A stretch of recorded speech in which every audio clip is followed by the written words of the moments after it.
Well, good afternoon and good morning, everyone.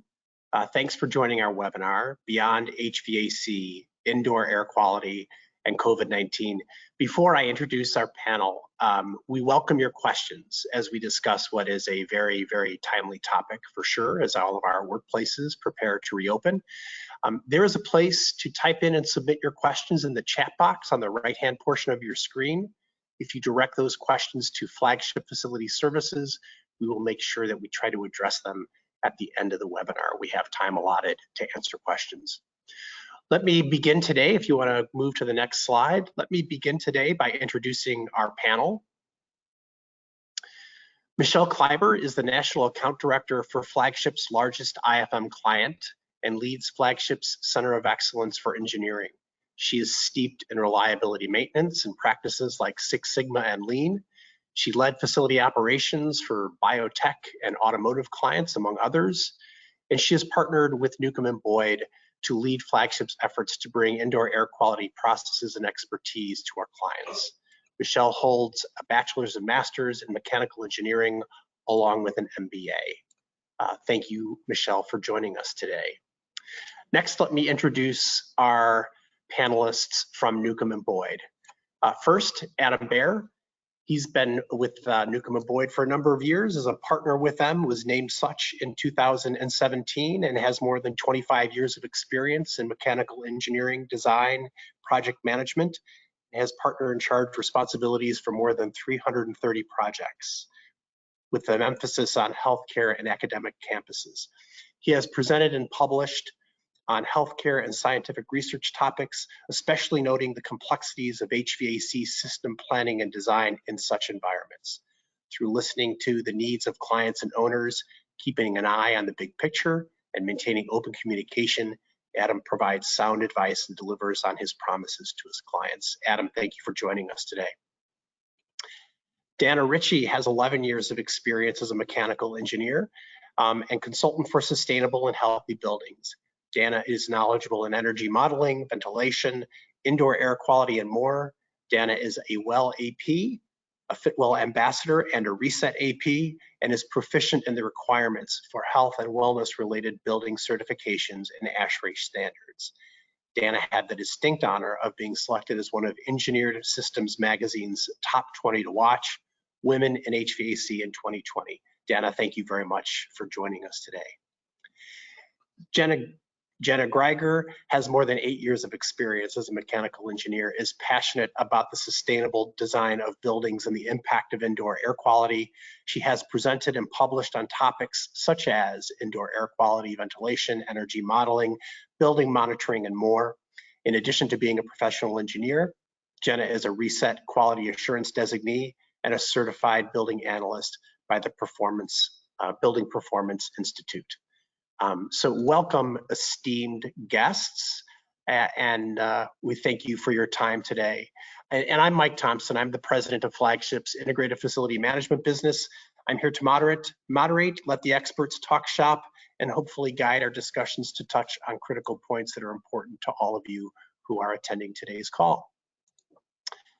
On the next slide, you'll see what we're going to attempt to cover today: the importance of a multi-pronged approach to indoor air quality, Ashrae's guidelines and how they might apply to your workplace, some realistic indoor air quality strategies that consider your building's current conditions, and facility certifications, what they mean to your building and to your occupants. So we have a lot of ground to cover. Let's dive right in. On the next slide, Adam, there's been a lot of discussion around Ashrae and COVID and indoor air quality. Can you give us an overview of what Ashrae is saying about it? Yeah, definitely. So let me start off by saying that, right at the onset of the pandemic, and if anybody doesn't know who Ashrae is, I mean, I'm a mechanical engineer, so they're the kind of the mothership for people like me, but they're the national organization that provides all the guidance and works on mostly all the codes and standards, everything related to HVAC design that affects building design. And so at the onset of the pandemic last spring, they came out immediately with statements, and they formed what they call their Epidemic Task Force, or the ETF.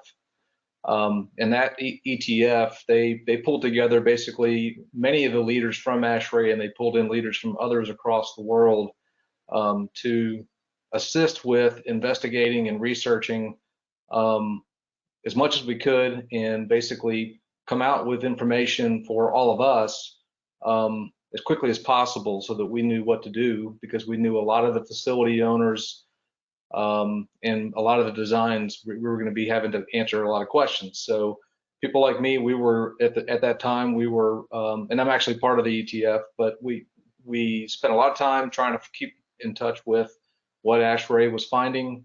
It was changing quickly, as you can imagine, throughout last year, and even there have been changes early this year, which we'll cover today. But one of the main things was we were trying to keep up with the knowledge of what we had about COVID-19. It was rapidly evolving, it's still evolving. There were a lot of, you may have heard the term airborne infectious disease.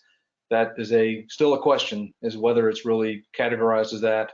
But the prevailing theory right now is that it does get aerosolized in some way in small particles, and thus long-range transmission is possible. That is a theory, it's not proven, but that is the belief. And so based on that is why we're here today, because that means that the room design, indoor air quality, can have a direct effect on the infectivity of the room, and good design and good measures for these buildings can help reduce airborne exposures. So what Ashrae's focus was more of a holistic approach. So you're going to hear this quite a bit today, that there's not a one size fits all. There are many different strategies, but the main thing was to educate building operators, design teams, owners with the best information available at the time, so that they can make the right decisions. And of course, everything's going to come back to cost, right? So the main thing was to help folks go through all the different strategies you might want to consider for your building and figure out the right thing for you. One caveat here is Ashrae's not saying that if you do these things, if you do any or all of them, all of a sudden your building is quote unquote safe. But the other part, on the flip side, is that most of the strategies we're going to cover today that you've probably heard about, filtration, increased ventilation, these sorts of things, these aren't new strategies. We've been talking about this for decades, and we've known for many years that good indoor air quality has a direct tie with indoor health and safety, and so it's always a great idea. So what that means is that what we're talking about, strategies to help with COVID-19, or lo and behold, a future infectious disease like this, that the idea is not that you would implement them and all of a sudden, when COVID-19 hopefully is gone, you just take all the stuff out of your building. That's not the idea. All these strategies we're talking about, we feel like are good strategies for your building, for good indoor air quality, COVID-19 or not. This just kind of accelerates the need. So the type of guidance that Ashrae's provided, and the link here on the screen, if you go to Ashrae's website, you'll find all sorts of different links and different FAQs and answers to questions. So what we've done, and I think most of the others in the industry, what they've done is they try to boil these things down into categories, and to nail it down to what is the prevailing theories and what is the process. So we've kind of put these strategies in the buckets. There's procedural type strategies, such as risk assessments and looking at your building in terms of how does it encourage physical distancing, that sort of thing. Obviously HVAC, which we're going to cover a lot today. In the healthcare environment, in some cases, in other applications, but a lot for healthcare, looking at what spaces are under negative pressure is a big focus point. Disinfection, and not just as far as how you disinfect surfaces in the rooms, but also disinfection type strategies that are out there for the mechanical systems or for the air in the space. There's all sorts of technologies coming out there. You've probably seen it. You've probably seen lots of advertisements about different equipment or systems that would help reduce the, improve your space and indoor air quality with respect to COVID. And then lastly, this is one that's a lot in the healthcare environment, but also in the corporate world, is temporary or surge provisions. And what do you do if there's an event? Next slide, please. So Ashrae came out with the guidance pretty early last year. I mean, their first statements came out April-ish, maybe, but the first letter they came out with was in April, and they've continued to update that guidance as they go. So they're now calling this their core recommendations. Their initial guidance was very conservative. So, for example, they suggested that you increase your ventilation or your outside air as much as you can. That you increase your filtration level as much as you can, that you disable certain things in your building that might reduce your outside air, such as demand control ventilation, things like that. Since then, Ashrae has come back on that. They've focused more on, okay, well, it's more about how much money can you spend, knowing that cost is an issue. None of this is necessarily going to make your building safe. It's just making it better and improving the indoor air quality, and with the focus on trying to reduce your exposure. The idea is allowing people, giving the right information to spend the money where they want to spend it. Now, this middle bullet point we have here that says, they said the core recommendations are near mature. That's Ashrae's word. Those are Ashrae's words. We put that here because I actually don't know if that's true. I think we still have a lot to learn, but I would say hopefully that's true, but there's still a lot of research going on, and as you've probably heard, there's just a lot to learn about this disease. The last bullet point with respect to equivalent clean air supply, that's a new approach that Ashrae's come out with, and it kind of ties into this idea of spending your money in the right ways. So we're going to talk about that more today, and we can explain what that is, but the clean air supply approach is essentially figuring out the right mix between filtration and increasing ventilation, and not necessarily doing both or all of both. Great. Adam, thanks very much. So Jenna, lots of stuff as Adam just raised relative to Ashrae. If there are, say, a handful of things that every facility manager should do to fulfill Ashrae's recommendations, what would some of those things be? So I think the first thing that FMs should do is go into gathering your resources, get into that mode where you're finding your plans for the building, whether that's the original design plans or maybe there's been some renovations since the original design. So gathering plans, figuring out has any sort of test and balance efforts been completed since the original build out, or has there not been a recent test and balance? So digging into that, similar to that is, figuring out has any sort of retro commissioning efforts taken place, and out of all of these tests and efforts, were there any sort of issues identified during those processes that were remediated, or are there still some things that are hanging loose that we need to remediate? So the first step is gather resources, get into the information collection mode, document what you have, and you can start looking at, do the design values for outdoor air, do those match up with what you're seeing on the building automation system? That's a really great place to start if you do have a building automation system. And also documenting what are the concerns that you're aware of. The complaints that you receive or controls that constantly go wrong. So sort of just documenting that as part of this effort, especially as it relates to ventilation and filtration.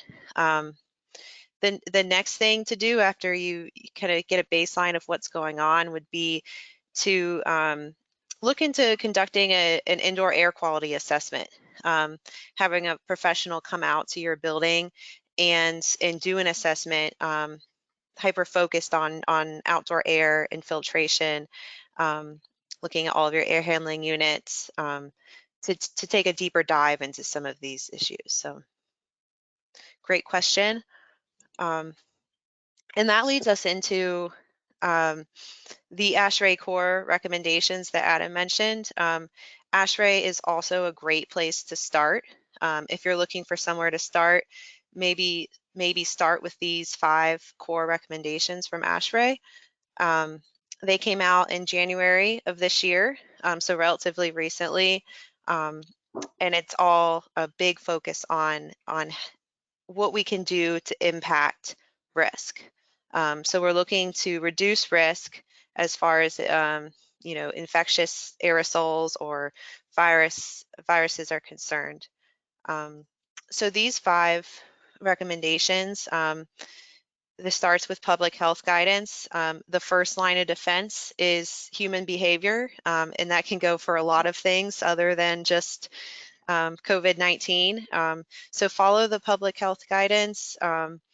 Secondly, that's when we want to start looking at ventilation, filtration, and air cleaning.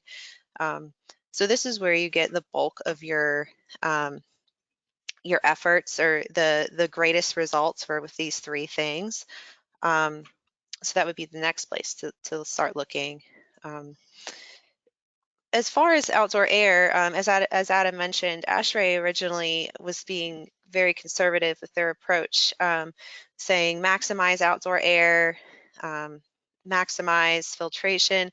I think here, now we're taking a step back and saying we at least need to provide minimum outdoor airflow as the building was originally designed.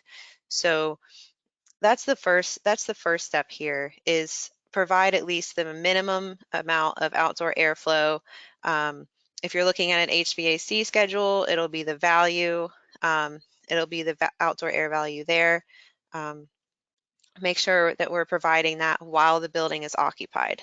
So that's even if there might be cleaning crews or a handful of different types of trades coming in after regular business hours, like maybe they'll come in at like 6 p.m. So that's including those hours. So making sure when anybody is in the building to provide that minimum amount of air. Increasing air beyond the design values is possible, but we need to look at that with a careful approach before just cranking up the outdoor air as high as you can. And that's for a lot of reasons. One of the main ones is cooling coil capacities. We don't want to create any sort of humidity problems. The central plant may not be able to handle it. So there's a lot of different parts that need to be evaluated before just turning up your air as high as you can. If you already have enhanced controls in your building, then that might be a great way to, a great opportunity to make sure they're working properly. Things such as supply air reset or supply air temperature reset or economizer control. These are things that may help increase outdoor air in the future, but you want to make sure they're working properly first. And I do want to mention, if any sort of control schemes are modified, it's important to save the schemes that you have in place currently so that you can go back to those in the future during like a post-pandemic condition. So that touches on number 2. For number 3 here, air distribution, I want to just briefly mention this one. Typical office spaces are designed to have well-mixed air. And this is in contrast with some systems that try to displace air, such as displacement ventilation systems. It's recommended to promote good mixing in the space if it was designed that way. And you can verify this several ways. Test and balance reports can help you verify if you're getting the air in the places that you need, supply and return. And this is because good mixing decreases the risk per person. We want to avoid any sort of strong air currents that blow air across people horizontally, because that could increase direct transmission from person to person. So this is what number 3 is accounting for here. For number 4, one of the biggest differences here is in the original guidance from Ashrae, they were recommending to everybody to consider humidifying up to 40% during the winter. In general, the recommendation is to stay between 40 to 60%. In order to do that, a lot of buildings would need to humidify in the winter. 4.1 here says maintain temperature and humidity design set points. So it's important to, rather than attempting to add humidification to your building, which is a huge capital cost that may end up having some negative side effects. Instead, let's focus on maintaining the design set points that we have. And when I even asked Ashrae why did we go back on this? There's lots of research about low relative humidity possibly making an impact on virus transmission, and they said it's a benefit to cost decision, that we don't want to cause any issues. If the building wasn't designed for humidification, there's a lot of things that need to go into consideration, like the building envelope and controls, stuff like that. So, Jenna, can I chime in there? Yes. On the humidification side, another part about humidification, another downside of adding humidification is for facility maintenance folks, you'll know that is a common maintenance problem, and it can actually be an infection control hazard depending on the maintenance issue. So that was another factor in Ashrae backing off on recommending to add it. Right.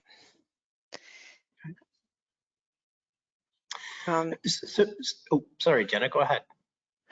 Yeah, just a few more points here. I wanted to talk about the equivalent clean air supply that Adam mentioned in the beginning. So this concept stemmed from, it's been around for a while, at least the concept has been. It stemmed from something called the Wells-Riley equation, which is in the risk reduction world, very well known. It provides a quick and simple way of assessing like the infection risk of certain diseases. So Ashrae's realized, okay, this is applicable to our situation. Let's apply it here. So the equivalent clean air calculation uses a combination of how much outdoor air you have in your building, what type of filtration or air cleaning technologies do you have for recirculated air, and what type of air cleaning technologies do you have in the space. So you take all of those into consideration for this calculation, and it comes up with what is your equivalent clean air. So the main takeaway here is that clean air doesn't have to come from outside. We all know outdoor air is likely free of the virus, and that's great. But also things like enhanced filtration and air cleaning technologies can also provide clean air. So if we look at this as a combination of all of those things, that's why we're able to not everybody go to 100% outdoor air. Let's look at some of these other ways that we can make our buildings better, and do things such as like a pre and post occupancy flush out. And I'm just going to highlight this example. Ashrae recommends a pre and post occupancy flush out, and they've targeted about 3 air changes for that flush out, because with those 3 air changes in 1 hour, it's estimated you get about a 95% reduction in risk. With 2 hours, it's closer to about a 99% reduction in risk. And so Ashrae recommends to do a flush out for 2 hours prior to occupancy and 2 hours post occupancy.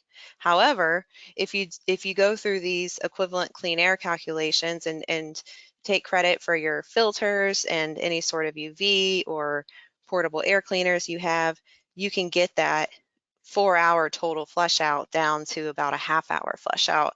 So this dramatically helps us save energy and helps this be more practical rather than running our systems for 24/7 or doing, 4 to 5 hours worth of flush out. So that's where the equivalent clean air concept really comes in and helps us.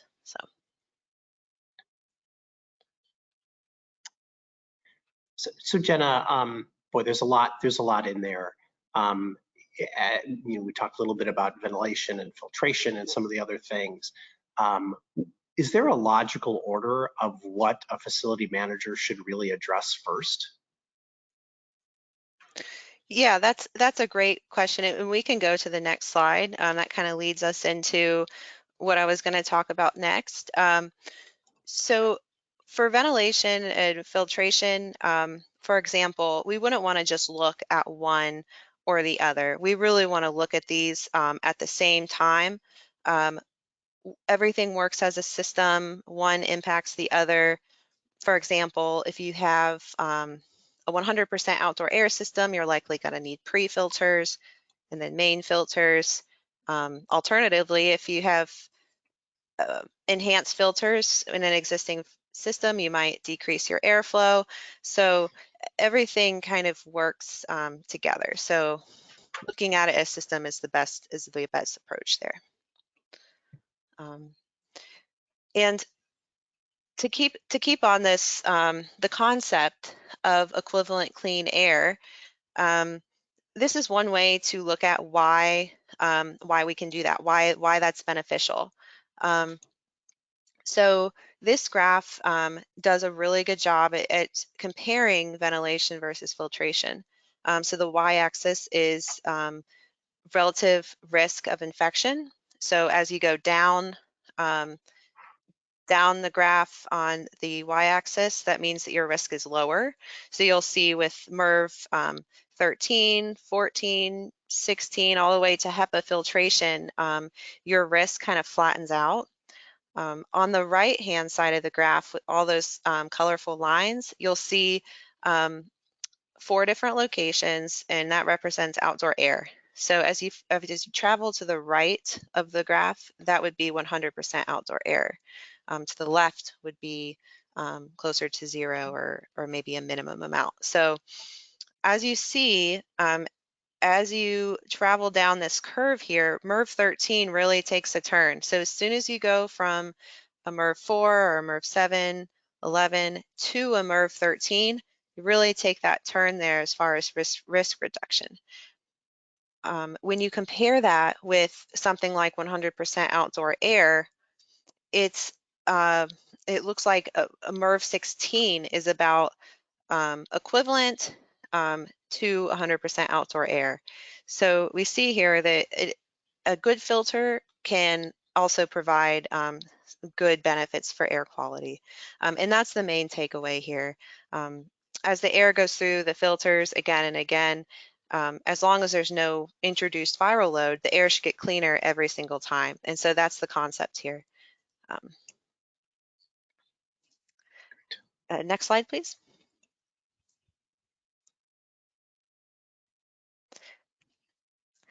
Thank you. So some more talk about filters. So when you're first looking at what you have in your building, here's kind of like a train of thought that you could follow to kind of get your mind going on, can I get MERV 13? Do I have MERV 13? So the first thing you want to do is determine what you have. Do you have flat panel filters, or do you have bag filters as shown here? Maybe you have a V-bank configuration. Then you want to figure out what your MERV rating of the filters are. And I want to say that sometimes this requires a little bit of research and investigation.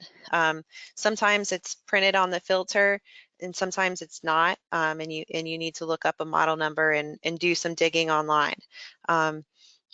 One thing to point out here is that sometimes filters are sold as MERV 13 filters, and they are tested to be MERV 13 filters.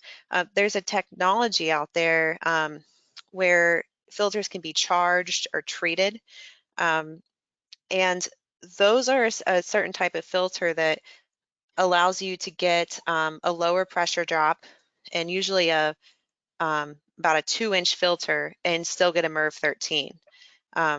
Usually MERV 13s will be 4-inch standard. But if you have a charged or treated filter media, you can get down to a 2-inch and still have your MERV 13. The one thing about these filters is that they lose their charge over time. And it's kind of an unknown amount of time. So it could lose their charge after 2 weeks, or it could be after 2 months. So if you have a filter like this, it's great, especially if it's a MERV 13. But I would say let's do some more digging and see what that MERV rating drops down to after some time. And one way we can do that is requesting a MERV A rating from the manufacturer. So just keep in mind, MERV A is an option. It's an optional test that manufacturers can put their filters through to see, okay, we test a MERV 13 in the beginning. After some time, it drops down to a MERV 8. And that's very common, but it's good to verify that.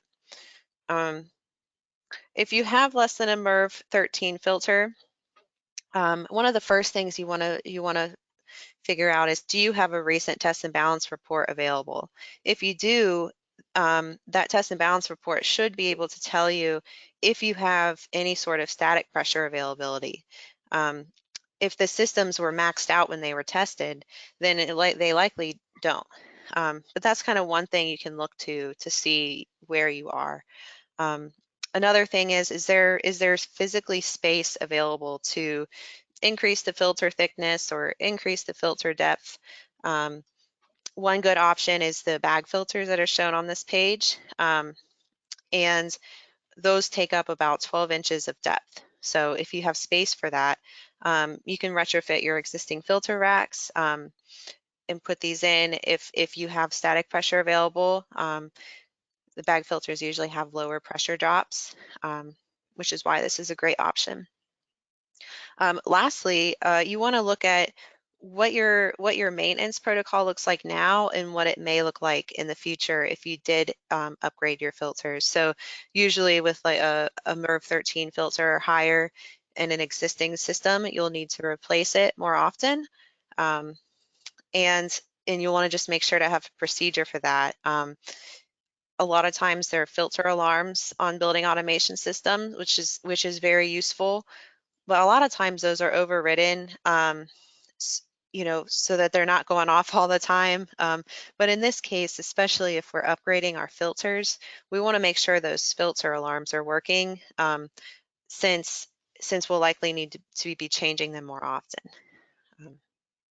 And lastly here, when you're looking at your existing system, a good bang for your buck is to identify any sort of filter bypass or gaps that you have. And I'll talk about this more on the next slide.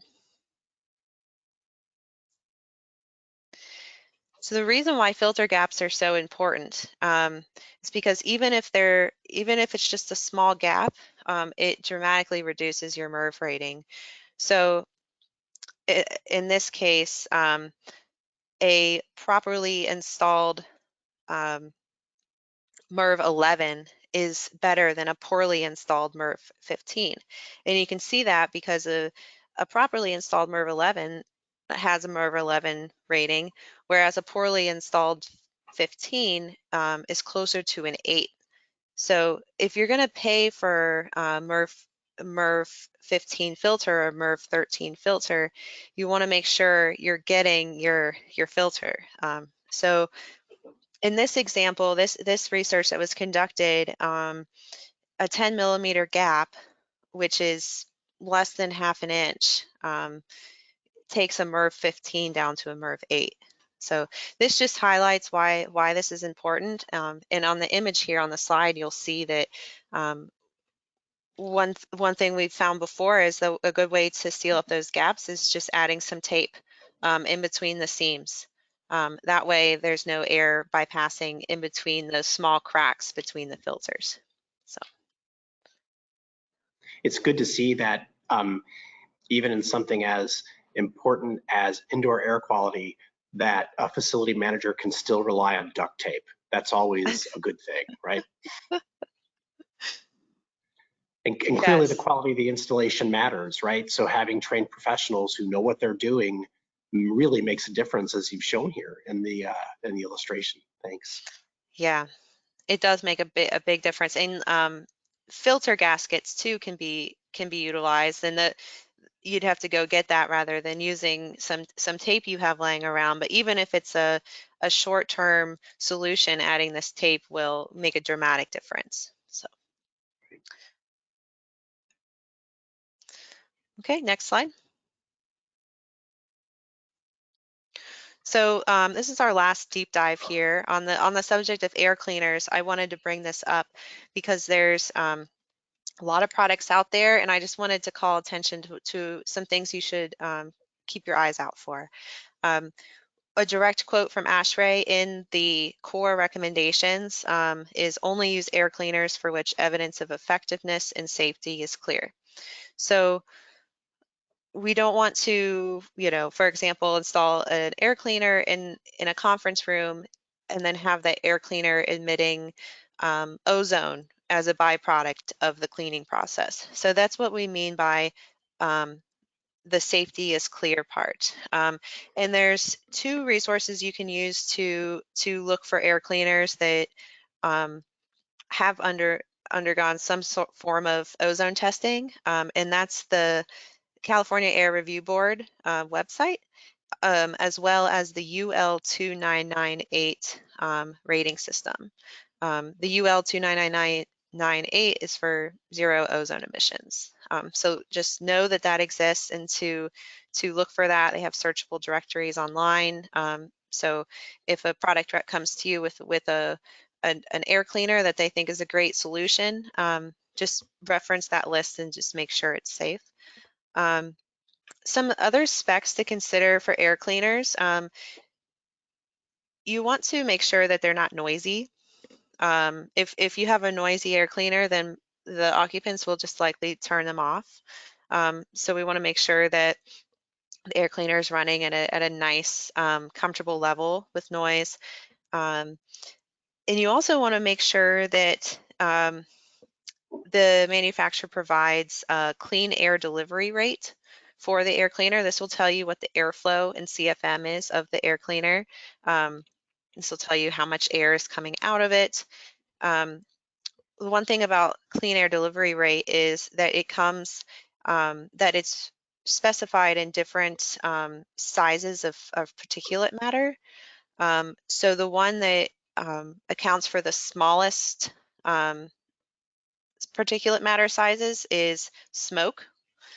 They also have clean air delivery rates for pollen and dust. So smoke is the smaller particle sizes. So we want to try to maximize that clean air delivery rate for smoke. So, look out for that. Usually products with a fan work better than products that don't have a fan. And lastly, you just want to make sure that you are sizing these properly. You can have a professional help you. Ashrae has a lot of good guidance on this now on their website. And you also want to make sure you take into account any sort of maintenance requirements. So if there's UV bulbs, how often are you going to have to change those? If there's filters, are they washable?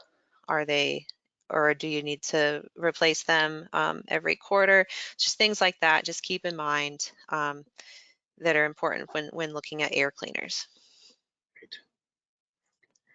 Jenna, that was a lot of great information. Thanks very much for sharing it. And a lot of stuff kind of happening as part of this, right? Increasing fresh air, upgrading filters, making sure that a building automation system is really operating as designed, maybe even going through some kind of retro commissioning. But what's the meaning and what's the significance of some of the new certifications and what are they? If I get them, what do I tell the people who are occupying my workplace? Dana, can you talk us through some of the certifications? Yeah, absolutely. We could go to the next slide. I'll show you what those look like.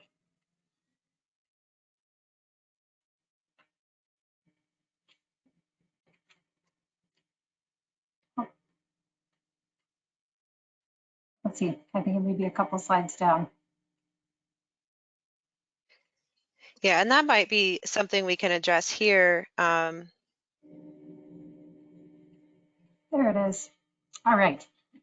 So there are several different certifications, and many of them developed kind of a sub-certification in direct response to the pandemic. So up on the screen here, you see Fit Well, Well, and Reset, which you may be familiar with. In response to the pandemic, they came out with Fit Well Viral Response Module, Well Health Safety Rating, and Reset Index.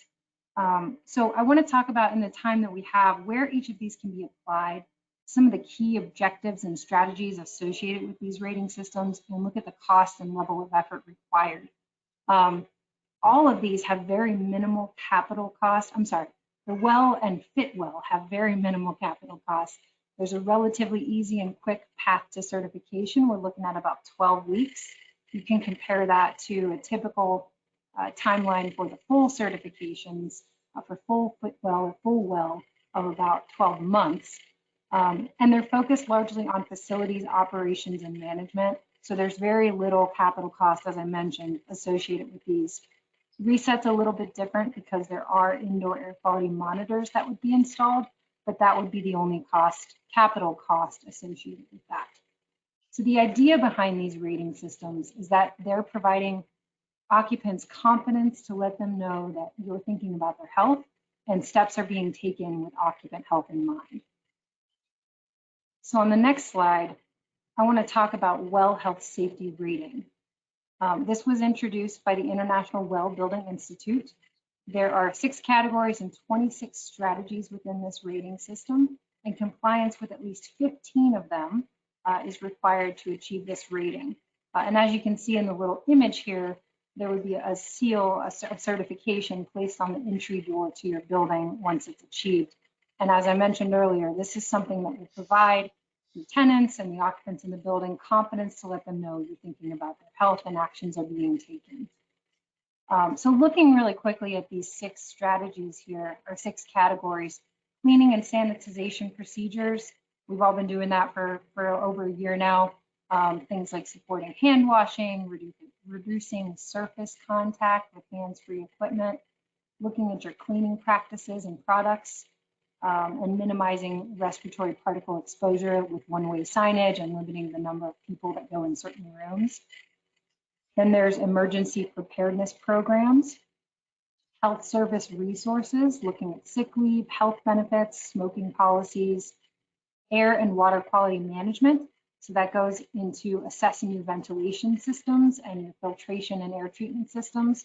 A lot of what Jenna talked about earlier. So you would hire a professional to come into your building and make these assessments and provide guidance as to what things could be done for your specific building. And I think it's important to reiterate that it's really critical to have a professional come in and complete this assessment because every system is different. Not every system can take MERV 13 filtration. Not every system can have the ventilation be increased. So it's really important to understand what your system is capable of so you can optimize it for your building.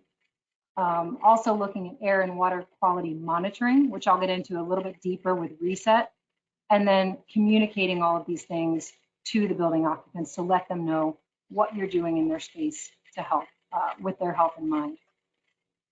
On the next slide is Fit Well Viral Response Module. And this is very similar to Well Health Safety Rating with a few differences. This rating system has 21 strategies within 3 categories, and it requires compliance with 70% of the strategies. There are also 8 prerequisites, so different from Well Health Safety, which had no prerequisites. You could pick any 15 strategies that you wanted to. This one has 8 prerequisites. 2 of those can be a cost or operational challenge, and I want to talk about that in a minute. But in general, a lot of this is very similar to Well Health Safety. You're looking at the same policies and procedures related to cleaning, hand hygiene, PPE guidelines, etc. So the cost and operational challenges here associated with the prerequisites are the ventilation prerequisite. This one requires that your ventilation system provide 30% more ventilation than is required by code. As Jenna mentioned, this can be a challenge with some of your existing buildings with older infrastructure. Perhaps the system wasn't designed to have 30% increased ventilation, and it would require significant capital cost. You're looking at equipment replacement and possibly ductwork replacement. So that can be a sticking point in older buildings. And then the sick leave prerequisite, it requires 53 hours of paid sick leave separate from your PTO. That could be a sticking point for some companies as well. So in the next slide, I want to talk about Reset Air Index. Reset was actually developed well before the pandemic in 2014, but in response to the pandemic, they came out with Reset Air Index. And I want to first say Reset is not a rating system like Well Health Safety Rating or Fitwel Viral Response Module. It's a standard related to indoor air quality monitoring. So we're looking at monitoring the temperature, particulate matter, VOCs, carbon dioxide, and carbon monoxide within your space, and relative humidity.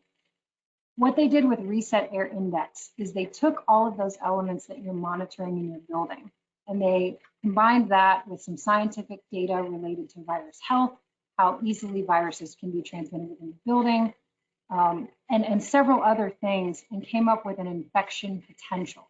So on the next slide, I want to show you what that looks like. Next slide, please.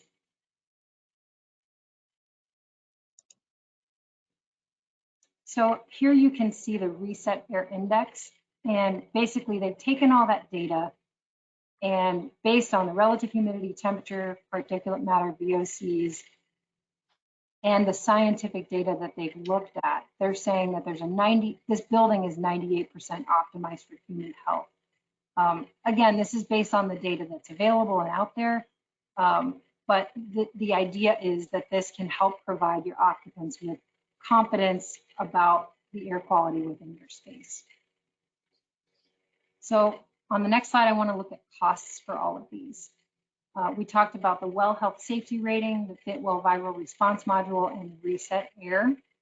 The cost for Well Health Safety and Fitwel Viral Response is quite low all around, looking at registration, certification, and capital costs. So our registration and certification is $5,000 or less, and capital costs could be as low as $0.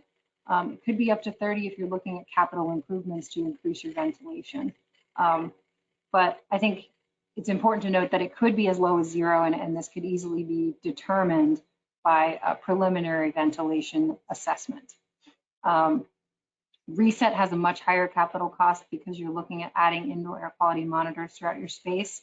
In this example here, we've said a 200,000 gross square foot building with 1,000 employees is going to be about 100,000 capital cost. Could be much less depending on the size of your space. And then lastly, this slide here is to show the Well Health Safety Rating and Fitwel Viral Response Module has pricing that is scalable. So if we can look at the next slide, please, you can see that instead of $4,200 per building to achieve Well Health Safety Rating, if you have 10 buildings, it would be $10,000 total. Fitwel VRM is very similar. Instead of $5,000 per building, if you have 10 buildings, you're looking at $6,800. So this is a great thing to be able to apply on a large scale for an entire portfolio. Great. Dana, thanks very much. So we have about 11 minutes remaining, and we do have some questions coming in. So I'd like to do the best we can to get those answered. The first question that came in is this, and that is, what type of inspection reports can be used by a building manager? I'd open that up to the panel. Are we talking about for the certification process or just for the IAQ portion of work? Let's assume that it means for the IAQ. Yeah. Well, I would certainly say the test and balance report is very useful. Really, everything existing that you might have as far as the existing equipment would be useful for anybody doing an assessment. I'm not sure if I answered the question, but more information would help. Okay, we'll see if any more of that comes in. Another question that, and Dana, I think this is for you, is does it make sense for an FM to pursue one certification more than another? Yeah, that's a really good question. I think it's very dependent upon the building owner or tenant goals, and also dependent upon the condition of their existing systems. So as I mentioned earlier, Fitwell Viral Response Module has a prerequisite to increase ventilation by 30%. So if you have an older building with a system that wasn't designed to do that, that can be quite difficult and have a large capital cost. So that might rule out that option. In that case, well health safety rating would be a better fit. And then if you're more interested in monitoring the indoor air quality in your space and reporting that information to the occupants, Reset Air Index or Reset Air would be a really good choice. So it's really dependent upon the goals of the owner. And you could always achieve more than one. Great, Dana, thanks very much. Another question that has come in, if we're planning to reopen in September, when should we start, and really what should be step one?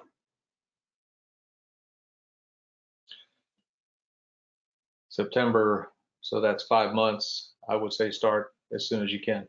And I say that only because you don't know what you're going to find. So it wouldn't hurt to start sooner rather than later. And if you don't find much and you can implement the strategies easily, that's great. But if you find out you need to do more work, it gives you more breathing room to get the work done. Yeah, and assuming start means, hey, step one should really be bring in a qualified team to perform an indoor air quality study. Is that a correct assumption, Adam? Yes. Okay, great. Thank you. I also want to add one thing we should, during these special times we're in, there's long lead times for a lot of the pieces that like filters, any sort of air cleaning devices. So keep that in mind too, that lead times can really dictate your time schedule right now. Great insight, Jenna. Thanks very much. A couple of other questions that are coming in. So thanks very much for sending these in, folks.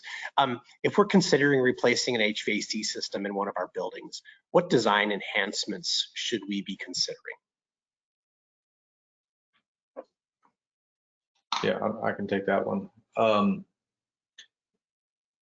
Well, like we said before, it's not a one size fits all. It would really depend on the building and the age of the systems, and also the type of spaces. So, and one thing I think we didn't get a chance to really talk through the IAQ assessment work and how that might go.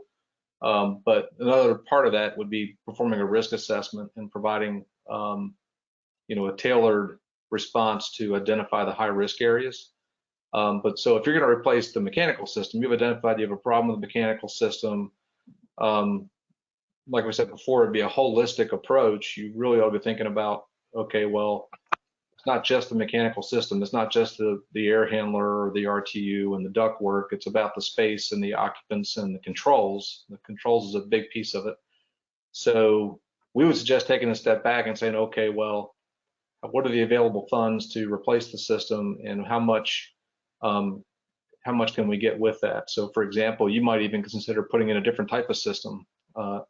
Jenna mentioned earlier that most of the applications in these existing buildings are mixed air systems, but depending on the space type, maybe that's not the right thing for you. Overhead mixing is common, but depending on the spacing and social distancing and all that, you might decide that underfloor air distribution or displacement ventilation is better.